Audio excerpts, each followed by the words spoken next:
So today we have a special treat for you. Uh, Dr. Adnan Rajib is a ORISE postdoc at EPA in Cincinnati. He's doing some very exciting work on the frontiers of hydrology, and so I was extremely glad that he agreed to visit us. In the way of background, Adnan got his PhD at Purdue last spring, and he won a couple of major awards at Purdue for his work. And today the title of his talk is, let's see if I can move this. Okay, is bringing big data to bear on water problems. So let's welcome Adnan.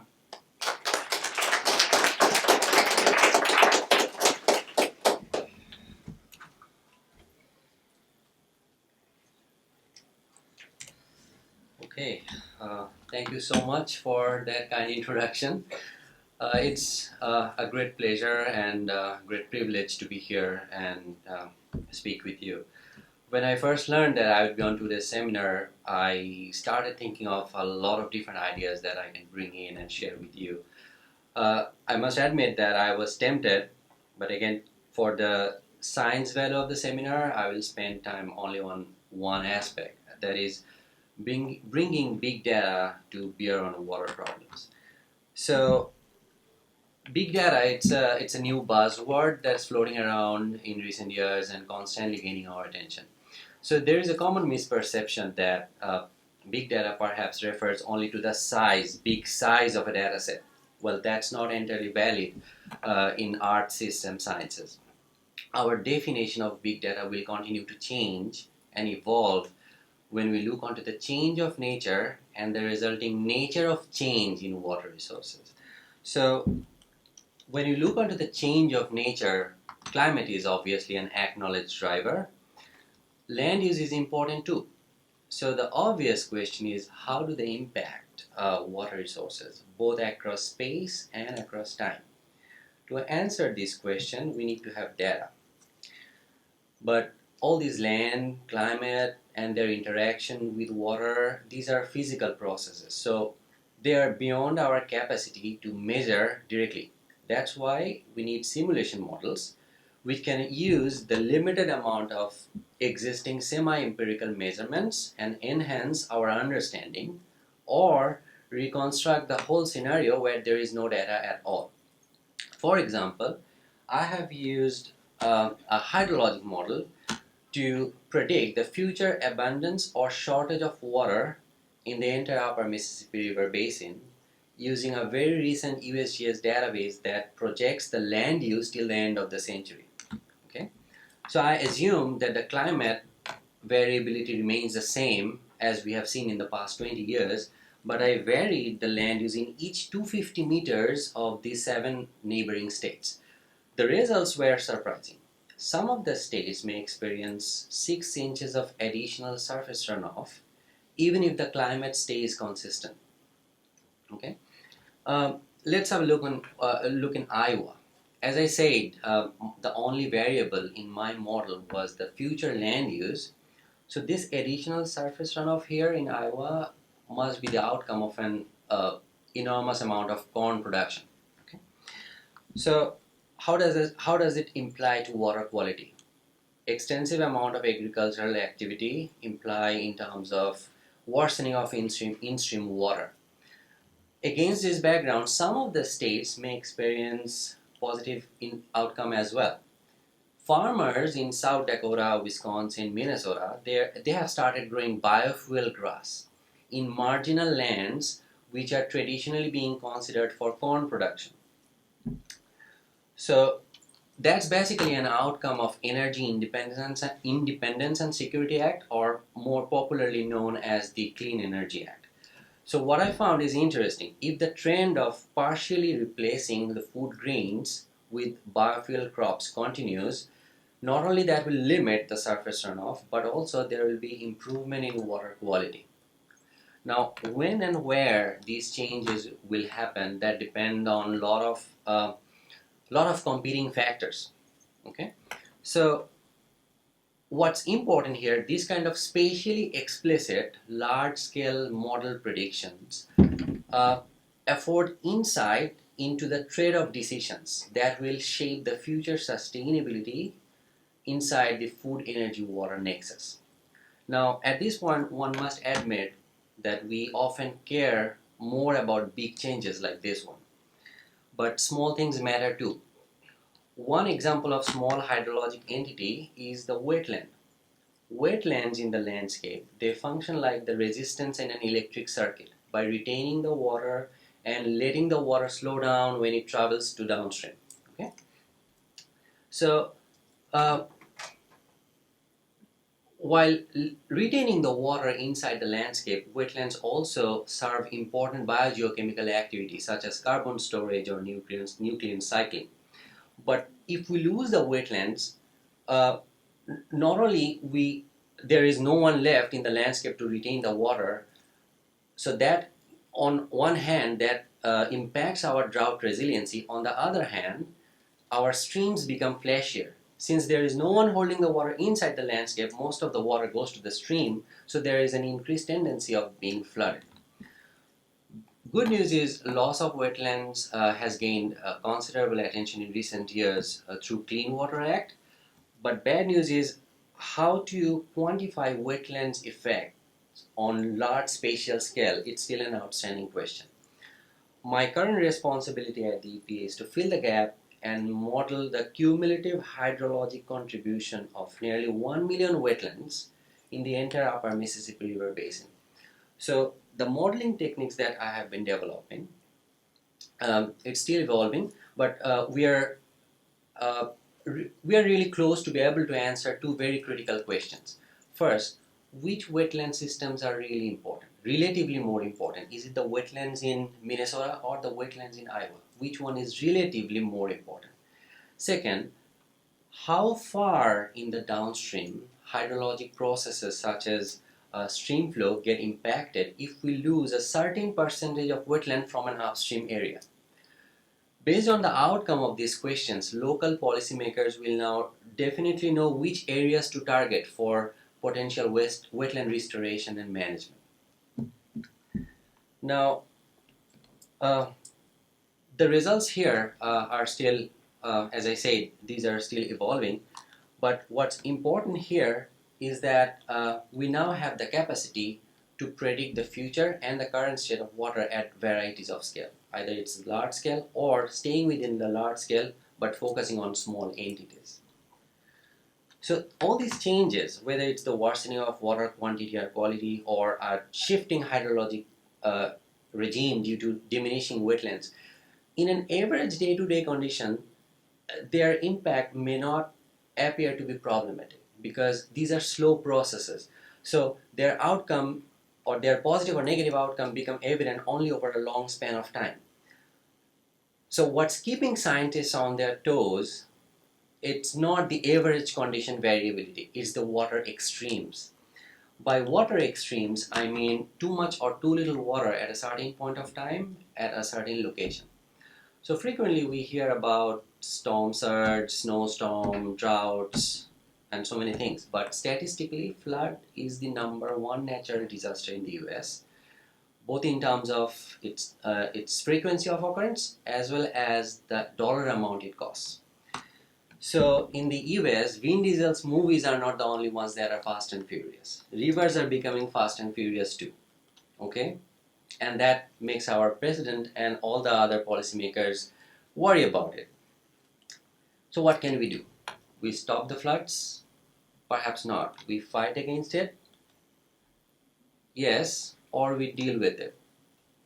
To deal with flood, this is not the way to deal with floods. To deal with floods, we need information. We need real-time data on stream flow and flood inundation, real-time. So over the past decades, there has been significant improvement in numerical weather prediction, and that's what you see whenever there is an extreme event. You see a lot of weather forecast in the TVs. So that's the consequence of a lot of significant improvement over the past decade. But translating that weather prediction instantaneously into stream flow and flood maps, that is still an evolving area of research. Traditionally in US, flood forecasts has been dependent on gauging station data. Entire US is divided into 13 river forecast centers, and each river forecast center consists of hundreds and thousands of gauge stations. So this is the example of Ohio River Forecast Center, and all these dots, these are the gauge stations. From each of these gauge stations, you will get the near real time or forecast information about the stream flow and stage height. Stage height, by the way, it refers to the depth of water in the stream. So this is all impressive, but there are two major limitations which are holding us back. First, where is the corresponding information about the flood map? How do I know which area is under the flood inundation or which area is going to be inundated tomorrow? There is none. Second, around 700-800 gauge stations over an area of 500,000 square kilometer. Let's not forget, Ohio Basin is one of the most densely gauged areas in the United States, but getting one piece of information for each 700 square kilometers is not going to help when an actual event strikes. Let me tell you why. So data available from a gauge station is only applicable where the data is collected, those red points. But in real life, floods might actually be happening in those vast ungauged areas. So that reflects our acutely inadequate information capacity against the increasingly stressed water problems. So we have to continue to rely on simulation models to address those problems. And before doing that, we need to address three questions. How to do large-scale yet locally relevant predictions, how to limit the uncertainties in those predictions, and the third question is the most important one but least appreciated one, and that is how to establish a reproducible workflow, a replicable workflow, so that we can address number 1 and 2 more easily and efficiently. I will address these three questions in 3 steps. Mostly I will be focusing on floods, but all the 3 steps here, these are not specific to one problem. Instead, they give you the basic architecture of a workflow that you might need to follow to address the water problems driven by climate and land use drivers. Okay?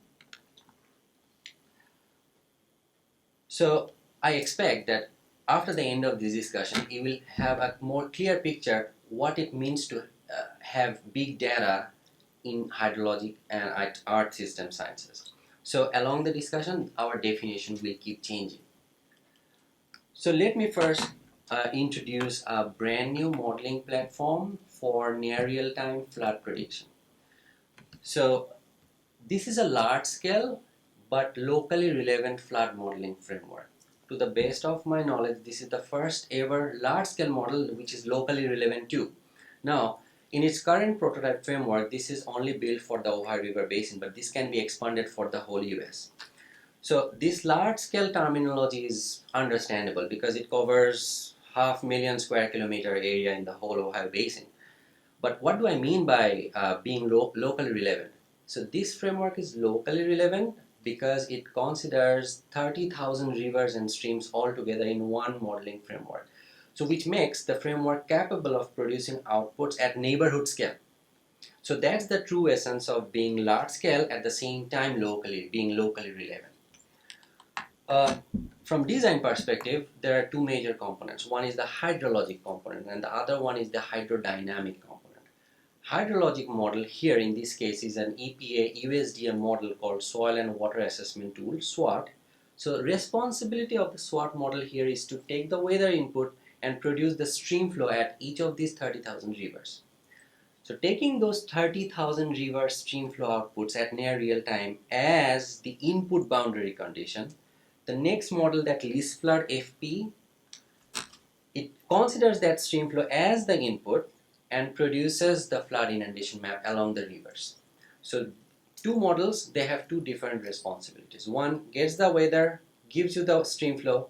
The second one takes the stream flow, gives you the flood map. Again, while designing this framework, I wanted to maintain a granular architecture, a flexible framework. So that's why I can, whenever I want, I can remove one model component and I can bring in something else. So for example, right now I am experimenting with another inundation tool developed by the Army Corps of Engineers, which is really fast. Least flood FP is kind of, it's a bit heavy, it's kind of slow. So I'm experimenting with AutoRoute, which is a new generation low complexity tool developed by the Army Corps of Engineers. Why this flexible architecture is important? Because if you want, you can actually add an ocean surge model into this framework and try to simulate the combined influence of a storm surge and inland rainfall into the coastal areas of Maine. Okay, so this is the advantage of such a versatile framework: large scale, locally relevant, and completely adaptive and flexible. Now, performance-wise, the framework performs reasonably good. If you look into the streamflow hydrograph, the discharge in the river, this blue line here is the USGS gauge station data. It's the observed data.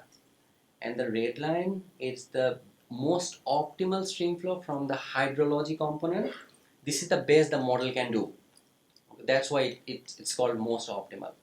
But as I say, there are uncertainties in models. Models are nothing but equations, so there are uncertainties. So this green band is the uncertainty range of the prediction that I have been making. But when I compared the flood inundation extent from captured by the satellite images for actual flood events, this is what I get.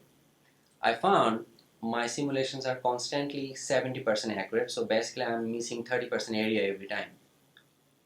Let's have a closer look. So given a crazy 500,000 square kilometer area and 30,000 rivers, getting 70% accuracy all the time, it's good, right? It's not that bad. But one must not completely ignore the uncertainty. That's why there are certain areas in the landscape where my model just doesn't capture the flooding. It just doesn't know that there is flood. On the other hand, there are certain areas where the model is too weak. It just overpredicts the flood extent. So by the way, this black boundary is the satellite captured flood and the blue is the model simulation.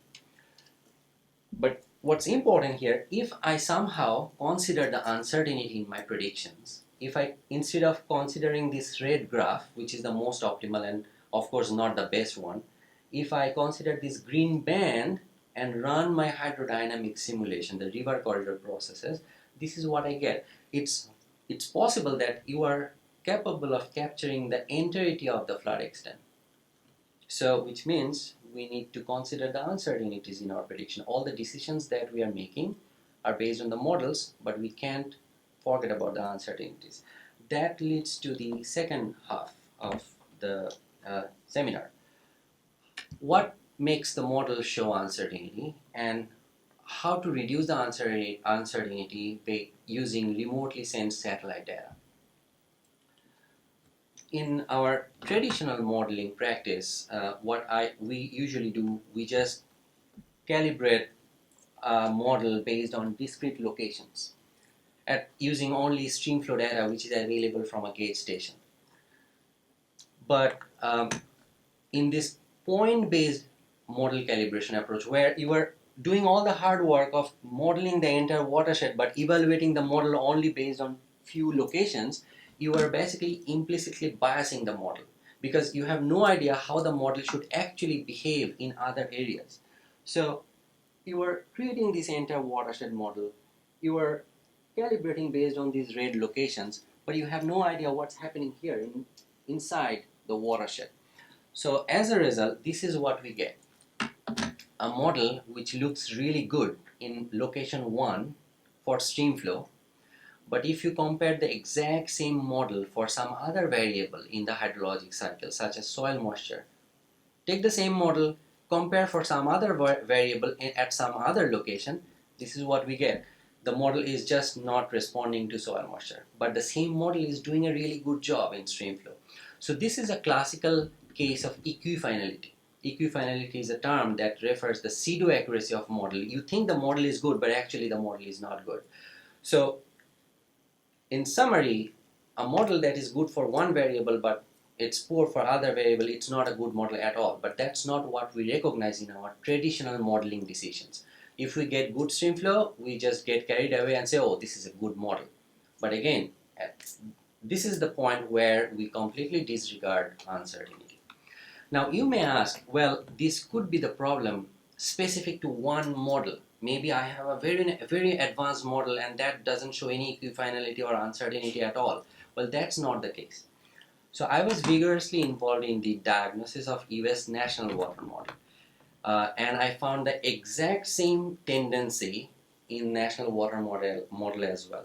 For those of you not familiar with the National Water Model, it is the state-of-the-art model developed by NOAA and just commissioned in 2016 to forecast the stream flow across the United States. So I took a prototype version of the model and I compared stream flow for entire Texas for 270 gauging stations. So I had the outputs for 270 gauge stations from the model and I also had the output from the gauge station. So I compared them and looks like across the state the model is doing a really good job. It's showing correlation between output and the observation as high as 0.5, which is very good. But if you look into the spatial map, this is the map showing the bias of evapotranspiration because the model simulates all the hydrologic processes, right? So same model, good job in stream flow, but bias in evapotranspiration. By the way, bias is the difference between the model and the remote sensing data. In this case, remote sensing data is the observation. We consider this to be the true state of the ground. The bias is 2 millimeters per day. So this 2 millimeter per day bias in evapotranspiration is pretty high given the small amount of rainfall Texas gets every day. Okay. So this is the case with the spatial map, but if you look into the temporal pattern between the satellite ET, again, this MODIS is the name of the satellite, by the way. So MODIS ET is our observation. We consider this to be the true state, and MWM ET is the model simulated evapotranspiration. There is virtually no connection, but the model was doing a great job in stream flow. So this is again uncertainty uncertainty in the model will impact the decisions that we'll make to solve the water problems in large spatial scale. At this point, we need to get out of our traditional modeling decision practices. Our problems in water getting bigger and bigger.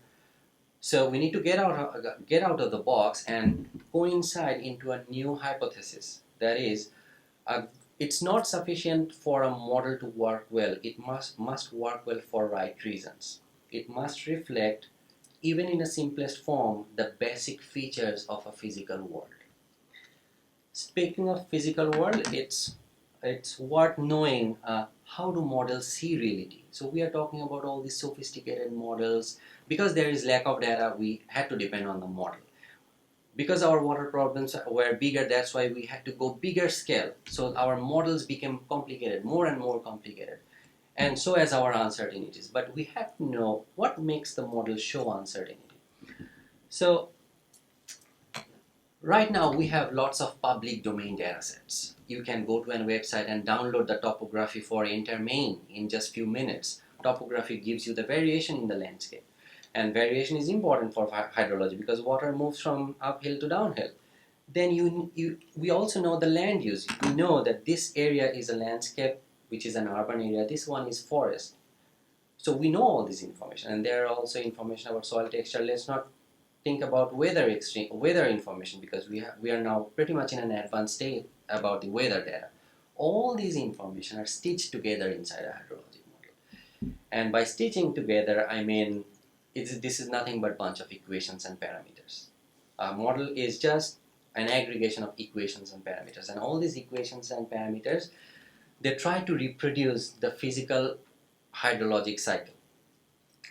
All these processes need to be simulated inside a hydrologic model. What do we get from the sun? We get solar radiation. Solar radiation gets into the vegetation, it grows. What happens to the rainfall? Some parts go inside the soil and some goes to the stream. What happens when there is no rainfall? What becomes the dominant feature of the hydrologic cycle? Soil moisture and evapotranspiration. So it's not a rocket science to imagine that these physical processes are too hard to replicate based on some equations and parameters, and that's where uncertainties happen. So we have these equations and parameters, we think that they should replicate this physical world, but they can't because they are equations and parameters. It's just y is equal to mx plus c. What do you expect from y is equal to mx plus c? You can't expect to replicate the whole physical world.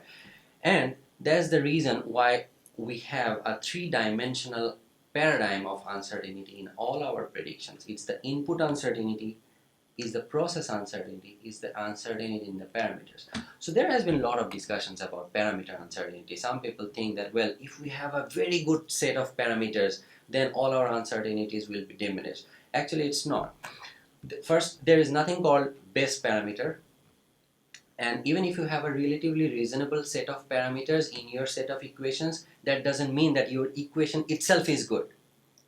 So that's why your process uncertainty is always persistent, even if you have parameters inside, good parameters inside the model. So what can we do? So to this end, hydrologic science is matured enough, but the field of uncertainty is still evolving and growing. So I was more focused on all the three dimensions. What if I mediate the model, or I go to the model and say, hey, you are not supposed to simulate vegetation growth this way. You have to simulate vegetation growth as if whatever it's seen from the satellite. In simpler words, I mediate the model based on the measurements of vegetation growth or evapotranspiration or soil moisture seen from the satellite. It's not like someone is going to the forest and counting the leaves, making a Excel spreadsheet, coming back and putting those values in the model. It's not like that. There are estimates available from the satellite, and that satellite gives you the timing and the rate of vegetation growth at each 500 meter for the whole globe. For each 500 meter, you know some estimates how much water is in the soil, how much water is going back to the atmosphere. These are the estimates.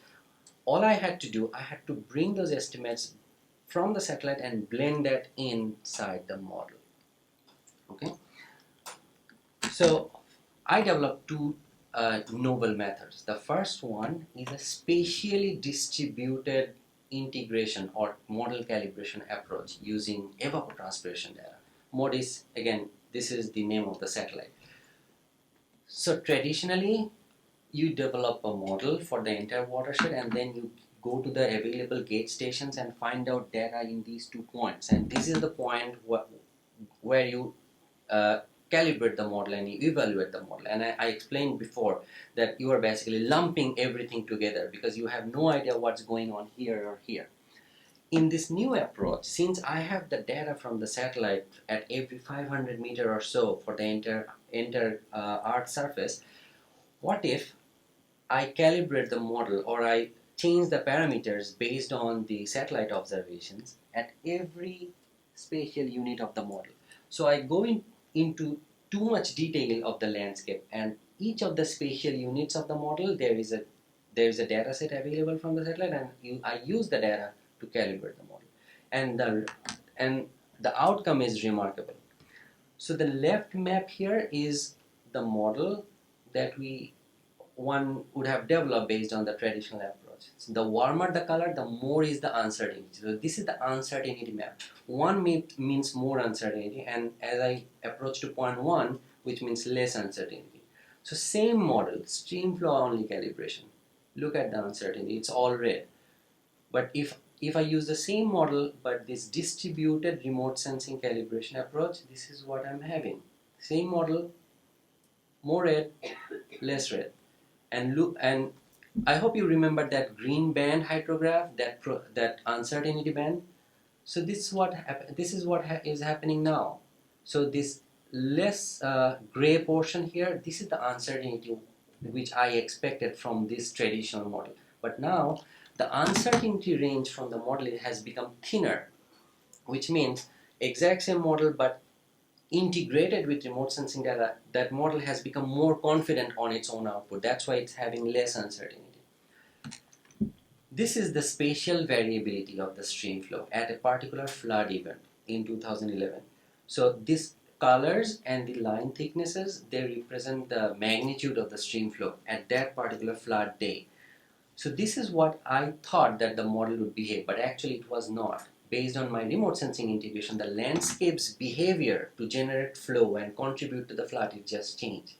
Again, both are for the same model, one without the remote sensing data and the other one is based on remote sensing data. One is just based on its own equation, but the other one is mediated with remote sensing data.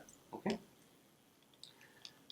Similarly, in the second method, instead of calibrating the model, I used vegetation data seen from the satellite. I used vegetation data and went inside the model, and each of the spatial units of the model had the vegetation data from the satellite.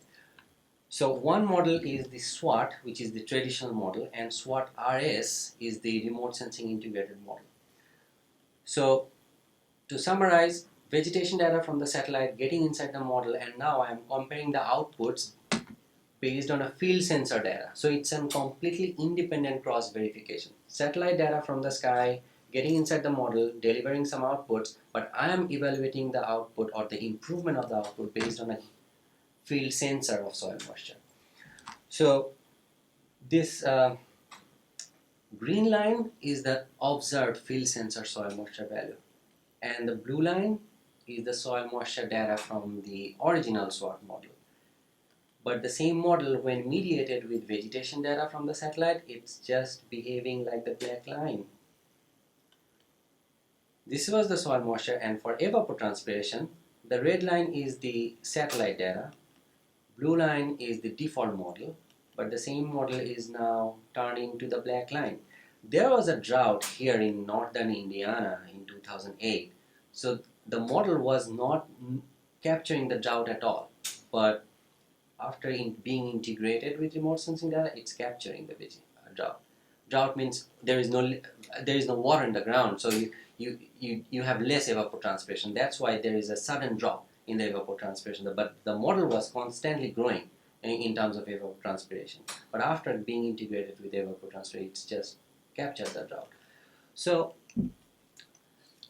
this is all impressive. You can improve your model prediction based on remote sensing data, but how do I do that? So that's the next question. How to bring in remote sensing data in your modeling decisions? So there are two blockades that we need to overcome. First, you need to make the satellite interoperable with your model. First, you need to make the satellite interoperable with your model, and second, you need to make the model conceive that alien data inside its own structure. So it's two different problems. The satellite doesn't know what is model and model doesn't know what is satellite. You need to make them talk to each other. Second, the model you downloaded the model from EPA website and install it in your computer. It has its own structure. It doesn't like alien data getting inside and trying to change its procedure. So you need to make the model structure adaptive so that it gets the satellite data and improves itself. So to overcome these two challenges, we need to have a reproducible workflow. That's where reproducibility comes into picture. I developed these technologies and I'm coming here delivering a lecture and I'm going back to Cincinnati. How does it affect the overall capacity building for the community as a whole? There has to be a reproducible workflow such that you have model X, I have model Y, everything goes into one uniform platform, and without knowing much detail about the remote sensing, you get the remote sensing data assimilated into your model. So that's the reproducibility. Okay? So at this point, let me take you to the actual NASA website repository, as if I want to download vegetation data for Acadia National Park right now from the NASA website. Suppose I have a model for Acadia and I want to integrate vegetation data into the model. So I assume that you have memorized all these difficult words, and after spending 2 years of research in getting familiarized with all these words, you finally know that this is the link where the data is stored. Okay, so I click on this link, and I get a very nice interface, and I know that I am going to Acadia. So this is where Acadia is, so I can simply draw a polygon because I know that this is my area of research. So I can just draw a polygon. Okay. Now I can give a date range because I have to make my model for 2010, January 1st to 2010, December 31st. I can, well, this is the actual NASA website, so I'm not messing around. Okay. So apply filter, here you go. I just got the data. But where is my data? I expected an Excel file, I can open it and I see some millimeter value, evapotranspiration or vegetation density. Well, no. I wanted, okay. I wanted to have only the data for Acadia, but they're giving me something like for whole entire Maine, and there is one image for each of these dates. It's just not helping. So I wanted to model for 365 days and only for Acadia, and there are 4 or 5 catchments in Acadia, but I'm getting an image, and for each day there are images. So 365 images, what I'm going to do with it? Miseries doesn't end here. So this is where we stand. This is my watershed model. I have all these subcatchments, and I went to the NASA website and I got an image, and there are 365 images. So these are binary files. This is not like an Excel file or text file. Inside these binary files, the data is hidden as a 3-dimensional array. There are 3 dimensions. One is the latitude, longitude, and there is a time axis. So you just saw that there are 365 images for the whole year. So for me to know what is the data for vegetation growth here in this particular subcatchment, I have to first georeference, go to that global image and find out where my catchment is, and then I have to go one by one, each one day after the other, to find out where is my data. And that's not the end, because I have hundreds and thousands of subcatchments. Imagine that Ohio Basin, I had 30,000 subcatchments. I have to find out the subcatchment and the pixels within the subcatchment for that 30,000 subcatchments that I had for Ohio. Maybe for Acadia it's just 4, but let's be practical. It's never 4 for Ohio, it's 30,000. For 30,000 subcatchment, I had to find out the pixels, and then I have to go through one day after the other, one day after the other. Furthermore, depending on the size and shape of your catchment, you need to know how many pixels of the satellite are going inside that subcatchment. It could be 1, it could be 100. All I need is a time series. All I need is a time series for each of these subcatchments. So for getting a time series, I have to take an average contribution from all these pixels. So this is a mess, and this is not easy. So that's the reason why, despite the fact that remote sensing data is available for the whole globe, we haven't heard much about it. And that's the reason why there is not much progress in remote sensing integration in hydrologic modeling decisions, because of this lack of interoperability and lot of pre-processing involved in getting the data inside the model. Okay? So after hearing about all these things, you must have been feeling like this. You have no idea what you are doing here. I felt the same for 4 years of my PhD. But eventually, I ended up with this one slide.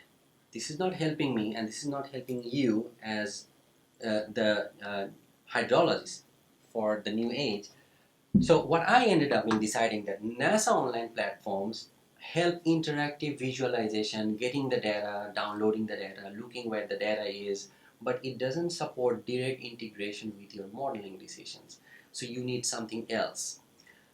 We need a universal platform that can support any model, any number or size of subcatchments. It could be 4 in Acadia or 30,000 in Ohio, any region on the globe, and almost any data format.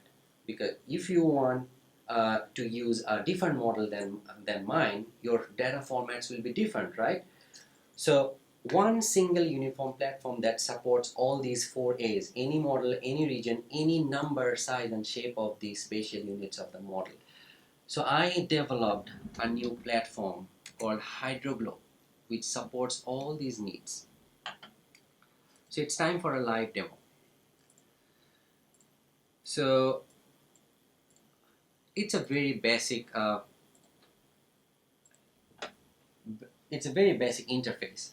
So all I need to do, I need to upload my catchment file. For Acadia, I have a catchment, 4 or 5 catchments, and I have that catchment shape file, which is the polygon, the boundary of the Acadia National Park. So I will just browse through and upload this zip file, which is the Acadia NP. Again, this is the polygon, the boundary of the Acadia. So I'm just uploading here, and then it says, well, the file is uploaded, and this is the only input that the system needs, nothing else. So I can select a range of data sets. So let me make you briefly explain what these data sets are. This is the MODIS evapotranspiration, how much water is lost to the atmosphere. This is the MODIS leaf area index. Leaf area index means the growth of vegetation, leaf area index. Then we have soil moisture. Then we have another version of soil moisture, AMSRE. We have GPM. GPM means global precipitation. So range of estimates from the satellites, rainfall, vegetation, evapotranspiration, soil moisture, everything. Literally, you can select all of them at a time and get everything together for Acadia. But at this time, at this moment, we don't need this. So I will just select vegetation growth. And then I will pick a time step.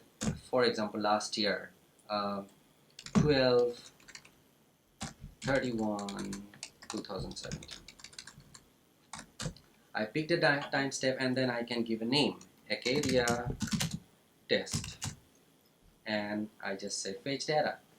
So what just happened, taking my model polygon boundary layer, I just uploaded that layer, that polygon boundary into my system. Now it's just interacting with multiple satellites. Not multiple satellites, in this case I just picked one, but if I selected 4, it will start interacting all those satellites at the same time, because the moment I select OK, it just, this job got submitted in a server supported by the National Science Foundation, and it started interacting with the satellite. After a few minutes, I will get all the data I want for each of the subcatchments at a time. It will come back to me. How do I know it will come back to me, or it's whether or not it's working? Because I have a status page. I hope it works. Sometimes it doesn't. Okay, so I just submitted this Acadia test, and you can see the requested time, just 3:44 p.m. Just before starting the seminar, I submitted this around 2:44, and the status is done. So I submitted the same request, getting the data for Acadia just before starting the seminar, and in 30 minutes, it just gave me the data. How do I know it gave me the data? I can just click on this and say visualize. Here you go. Well, it's Acadia and the 4 or 5 catchments in Acadia, and this is the leaf area index, but we don't know whether it is leaf area index. I have to select here, this is the leaf area index, or there is another data set that is fetching all together, is the active radiation. And active radiation means the more the vegetation, the more the radiation used by the leaves. So I can use this slider and move. As I said, this was for whole year in 2017, and I can move towards the time step, and I can see how the vegetation is growing. Actually, in winter, vegetation is not growing. That's why I don't see anything. But when I move towards March or April, vegetation started growing. And there is another feature. Certain parts in Acadia has a different vegetation characteristics. Look into this central portion. It's always having more vegetation than the rest throughout the year. So this is nearly halfway through the year. And if I go to fall, here as well, it's more red than the rest. And here you go. It's getting more red and red and red. And then the leaves are gone and we are in the winter. Now how does it help? It's not just mapping. Mapping, this tool provides you maps so that you can use this tool for simple assessment purposes, not like delicate hydrologic modeling. You can use this tool for classroom education as well. But I want to see what happened in this particular subcatchment. So I can click on this and I get the data only for that subcatchment, and was not happening in the NASA website. All you are getting is an image, but here you are getting spatially explicit data only for that subcatchment. You can pick this. You can pick one subcatchment and see that leaf year index is growing, and this is the summer here, and then leaves are gone, and you have zero values. If you want, you can download the data only for this subcatchment, or if you want, you can download everything together. Okay, I just downloaded a CSV file here, and there's the file where you have the data in one column, and in one column is the subcatchment ID, the ID for each of these catchments. So you can just get those data and load that in your model. Now, at this point, I'm sure you agree that big data is not the size of the data. It's a combination of things. It's an idea that involves seamless integration, how easy it is to use the big data inside the model. It involves interoperability. How do you make the model interact with the satellite? This is part of the big data concept as well. When you add big data, you are into a bigger problem because your model is so heavy that you need high performance computation. Your model becomes really ridiculously heavy. It's computationally intensive to run such a model. That's why you need high performance computational platforms as well. Something that we always ignore is we did all the hard work. Where does the data go? You need to provide the visualizations. So big data is not the size of the data. It's a combination of all these aspects together. So ideally, this is where traditional hydrology fails and the marriage between hydrology and hydroinformatics become essential. This is what we should be doing, an integrated platform which does everything. In this platform, you come with a hydrologic model. In this case, suppose you are using SWOT. You come with this SWOT model. The first thing the model will do, it will interact with hydroglobe, and hydroglobe has a two-way relationship, just like I showed. It interacts with the model and goes to the satellite. It comes back from the satellite and blends the data back to the model. And then the model goes to an HPC resource. HPC means high performance computation. It's a server somewhere in the cloud. Not in the cloud, in some cloud. Okay.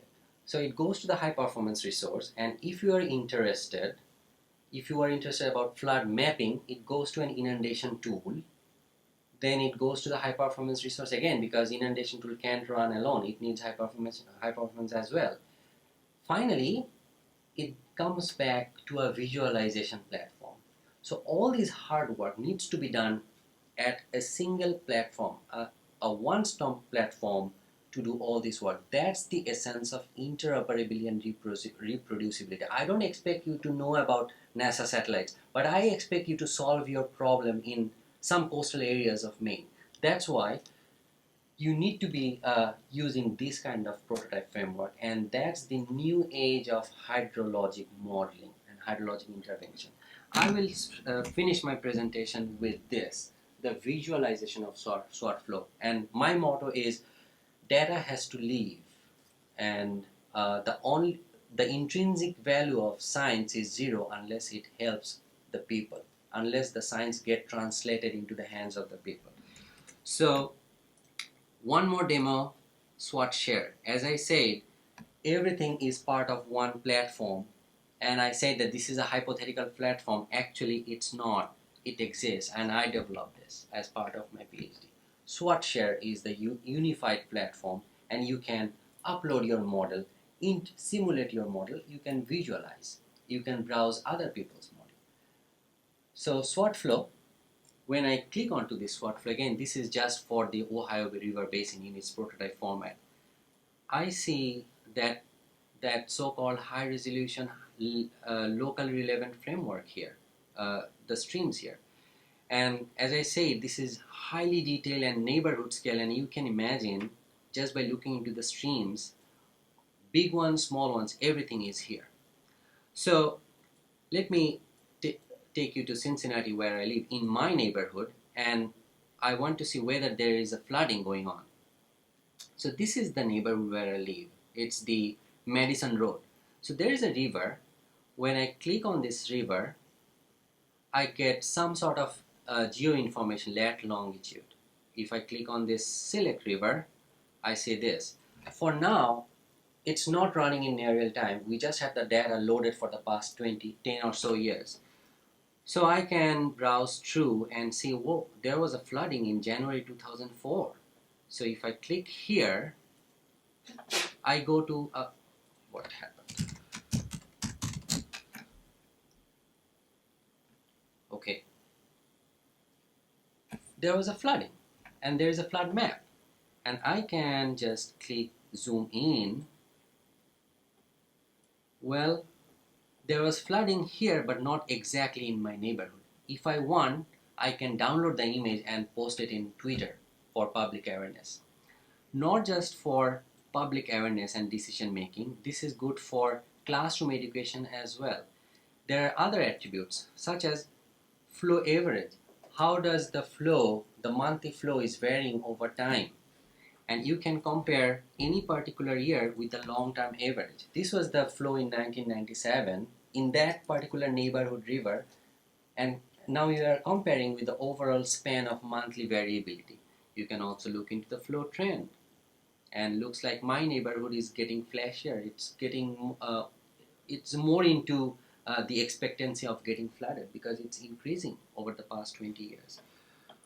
So to summarize, use of hydrologic modeling, large-scale modeling, is inevitable to solve problems, and uncertainties are common and they will impact our decisions. Remote sensing integration is a viable approach, but again, traditional water science fails in the age of big data because there are lack of interoperability and lack of reproducibility. Marriage between hydrology and big data science, which we call hydroinformatics, is essential, and this is the new era. I'm done.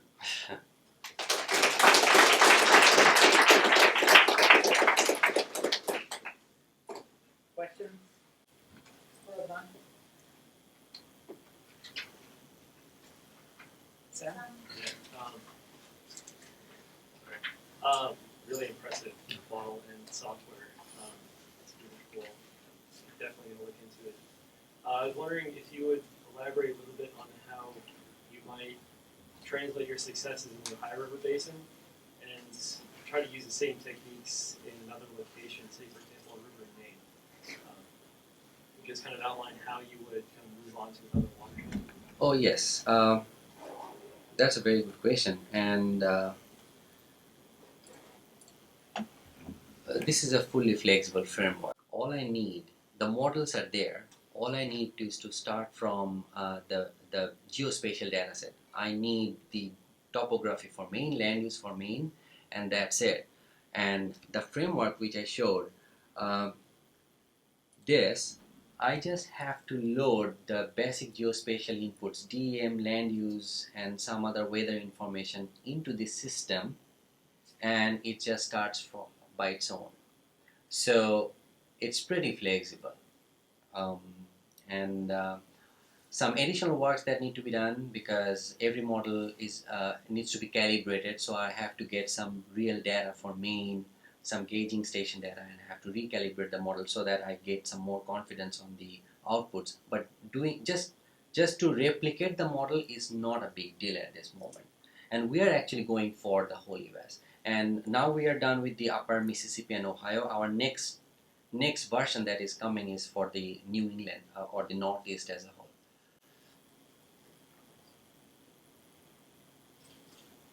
There was a question back there. Wondering, Hydrologic available? Yes, it's for public use, and all the results that I have shown, including this national water model, these are all published results since 2015, 16, 17, 18. Even these are published results, and these are all based on Hydroglobe. So Hydroglobe was first used in the National Water Center in Alabama in its very basic prototype format.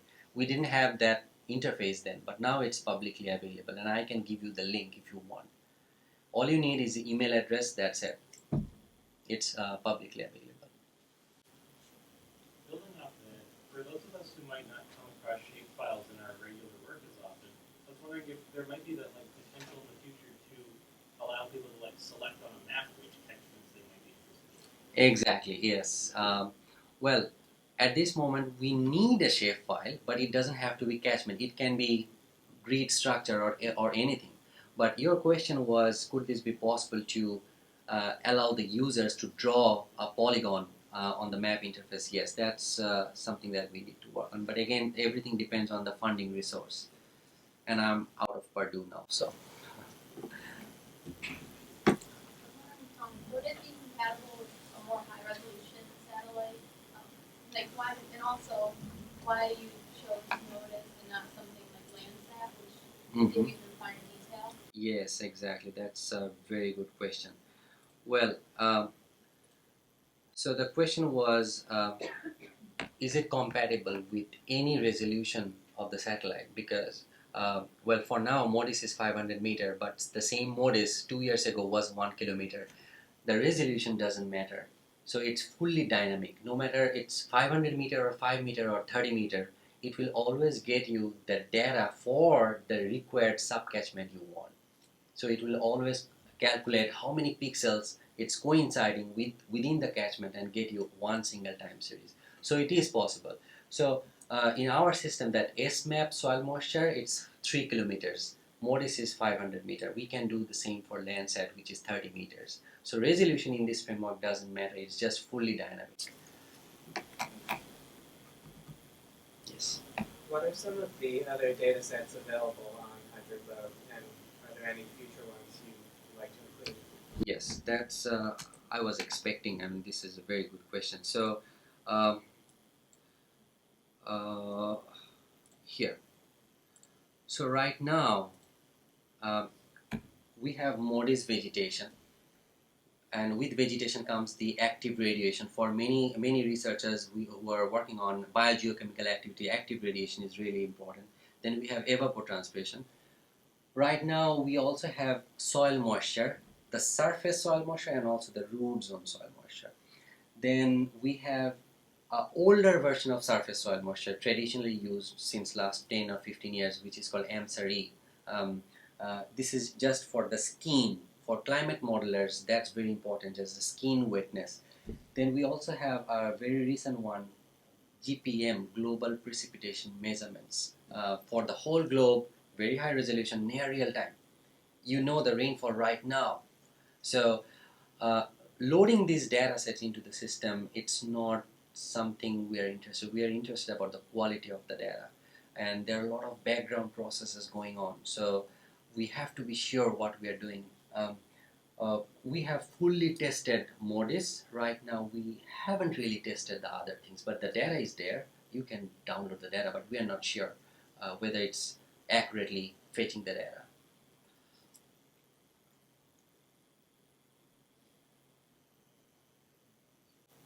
Adnan, in your first example, you talked about localized estimate. What is that time step in your models? You mean this one? Oh, well, all the simulations that I'm doing so far, that depends on the particular objective I'm concerned about. All these are in daily time step. But the flood modeling framework that we are developing, this is scalable. It's you can do hourly if you want. But this prototype version, for publication purposes, we just did daily, but you can do hourly, 3 hourly, 12 hourly. And so far we have done the hindcasting, not exactly the near real time, but you can plug this framework with forecasting, weather forecasting, and do the forecast 5 days, 7 days ahead of time in sub-daily scale, if you will. And then talked about sources of uncertainty, and with your work on wetlands, what is your thought about the groundwater component of the model and how that is interacting with wetlands? If that's a wild card, all other constraining is somewhat suspect, I guess. Yes. So the question is, wetland is such a delicate system and it's so tiny, but it plays such a massive role. How do I conceptualize wetland processes, especially how it interacts with the groundwater inside the model? Well, we are still allowing some sort of uncertainty, especially for wetland modeling. But what we did was based on a high resolution DEM, we calculated an approximate storage volume and aerial extent for each of these 1 million wetlands. And we revised the model so that it has the filling and spilling mechanism. It has the retention mechanism. Whenever there is a rainfall, the water first goes into the nearby wetland. It stays there. It doesn't go to the stream. In a traditional model, water goes on, or drops on the surface, it goes to the stream. But here it doesn't. It first goes to the to that wetland, and for which we have the approximate area and volume. After the wetland volume is filled, then it goes to the stream. But for other delicate processes like groundwater interaction, it's heavily parameterized. For example, we have one parameter called GIW, hydraulic conductivity of isolated wetland. So it's just simple water balance. We have some values of that hydraulic conductivity which needs to be calibrated, and based on that conductivity you discharge water to the groundwater or not. So we admit that there are uncertainties here, but we are significantly we are dependent on the remote sensing approach, because we are considering this to be surrogate. We are using the surrogate vegetation from the remote sensing, and we are trying to reduce those uncertainty based on remote sensing assimilation. I know that some people have to go. It's a little bit past 4, but I bet there are others who'd love to stay and talk. So let's thank Adnan again for a wonderful.